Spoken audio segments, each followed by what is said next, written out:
자, 디지털 성범죄라고 하는 건데요. 우리 카메라 등 이용해서 어떤 연인 또는 연인이 아니더라도 이성의 어떤 정신을 잃은 나체 사진이라든지 성관계 장면, 동영상을 촬영했을 때 어떤 처벌을 받느냐.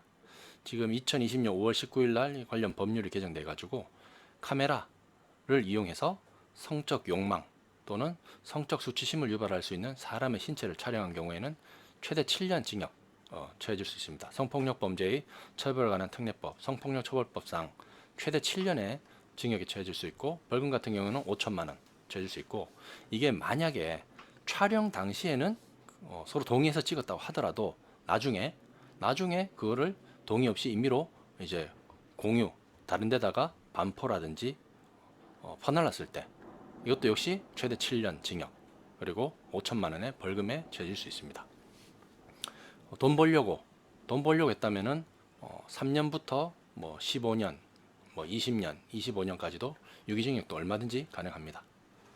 그리고 해당 뭐 이 복제물을 소지했다든지 구입, 저장, 시청한 자, 지금 이제 최근에 나오는 N번방에 들어가서 시청한 사람들, 구입했는 사람들도 역시 최대 3년의 징역에 또 벌금 3천만 원에 처해질 수 있고 이게 상습적으로 했다. 그러면은 죄의 2분의 1까지 가중처벌 받을 수가 있습니다. 그리고 이 촬영물 등을 이용해서 협박이나 강요를 했다. 그러니까 성적 욕망, 수치심을 유발할 수 있는 촬영물을 이용해서 사람을 협박하면은 1년 이상의 최소 1년 이상인 거죠. 처하게 됩니다. 그리고 협박으로 사람의 권리 행사를 방해한다든지 의무 없는 일을 하게 한 자도 3년 이상의 그러니까 최소 3년인 거죠. 최대 15년, 25년까지도 얼마인지 가능한 상습 같은 경우에는 2분의 1까지 가중하도록 되어 있네요.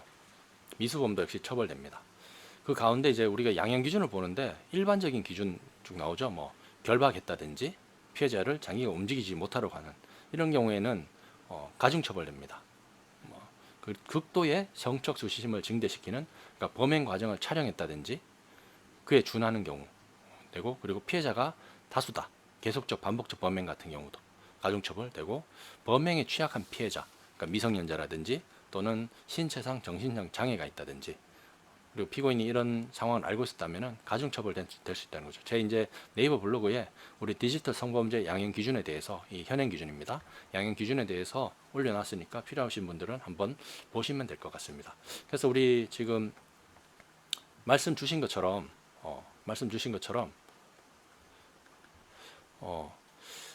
만약에 여성 동의 없이 술을 먹이고 고의적으로 술을 먹이고 성폭력하고 그걸 이제 촬영했다.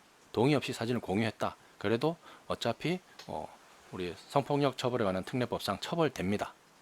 그리고 지금 말씀하신 것처럼 남자가 합의해서 여자랑 합의 동의하면 처벌 수위는 약해지냐? 그러니까 이제 수사기관이나 또는 수사기관이 아니더라도 법정에서 재판하는 중에 합의를 하게 되면은 처벌 수위는 당연히 약해질 수 있죠. 피해자가 뭐 처벌을 원하지 않는다 이렇게 되면은 처벌 수위는 얼마든지 떨어질 수 있습니다. 양형 기준에 있어서 피해자는 합의를 하게 되면은 처벌 수위가 떨어질 수 있다는 겁니다. 그리고 지금 말씀드린 것처럼 지금 이제 협박 같은 것도 할 수 있죠. 지금 이제 뭐 리벤지 포르노라고 흔히 얘기하는 그런 건데요. 구하라 씨 사건도 있었고 성관계 동영상을 빌미로 협박한 사실 이제 밝혀졌었는데 마찬가지로 BJ 같은 경우에도 마찬가지로 합동방송하고 이렇게 갔다 그러면은 얼마든지 형사처벌 대상이 될 수 있기 때문에 형사고발을 하실 수 있고요. 지금 뭐 리벤지 포르노, 보복 성범죄 이런 것들이 굉장히 많습니다. 그래서 여성 모습이 담긴 몰카 영상 또는 사진을 허락 없이 유포 또는 타인에게 공유하게 되면은 법상 처벌된다는 거. 이거는 이제 과거 기준이고 지금은 이제 7년까지 약간 늘어났다고 제가 말씀드렸습니다. 그리고 지금 이제 특히 중요한 게 있는데 촬영 당시 동의했다고 하더라도 허락 없이 유포 전시하게 되면은 이것도 역시 처벌된다는 겁니다. 이건 이제 과거 형량이고요. 다만 한 가지 당사자에게 보내는 것은 제외됩니다. 당사자에게 보내는 건 제외되고요.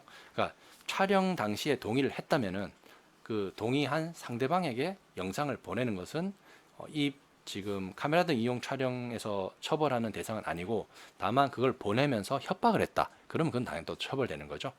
그래서 그걸 좀 구분해서 하시면 될 것 같고요. 온라인으로 만약에 이게 유포를 했다. 그러니까 뭐 일단 인터넷 방송상으로 유포를 시켰다. 그러면은 우리 정보통신망 이용 촉진 및 정보보호 등에 관한 법률 위반에도 해당될 수 있습니다.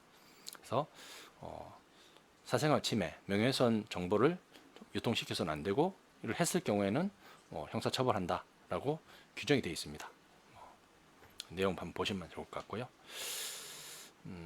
협박이나 뭐 이런 것들 같은 경우에도 동의를 받고서 촬영했다고 하더라도 그걸 이용해서 협박을 했다.